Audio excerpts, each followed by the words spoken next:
কার expert বিডিতে আপনার গাড়ির battery সংক্রান্ত সকল ধরনের সার্ভিস পাবেন। নন হাইব্রিড গাড়িতে সাধারণত একটি 12 ভোল্টের ব্যাটারি ব্যবহার করা হয়।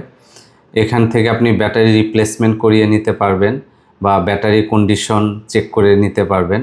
আর বিশেষ করে হাইব্রিড গাড়ির জন্য ব্যাটারি একটি গুরুত্বপূর্ণ বা ভাইটাল কম্পোনেন্ট।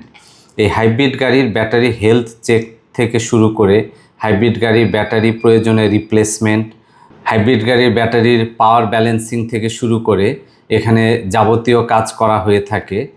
এখানে বিশেষ করে হাইব্রিড গাড়ি যারা ব্যবহার করেন তাদের জন্য বলতে চাই যে হাইব্রিড গাড়ির ব্যাটারি আপনার কোনো কারণে দুর্বল হয়ে গেলে বা ড্যাশবোর্ডে আপনার সিগন্যাল আসা মাত্র হাইব্রিড গাড়ির ব্যাটারিটা চেক করিয়ে নিন। না হলে এই হাইব্রিড গাড়ির ব্যাটারি থেকে পরবর্তীতে আপনার হাইব্রিড ব্রেক বুস্টার থেকে শুরু করে আরও নানা রকমের জটিলতা তৈরি হতে পারে এবং এই ক্ষেত্রে আপনার রিপেয়ারের জন্য অনেক বড় অঙ্কের টাকা বেরিয়ে যেতে পারে।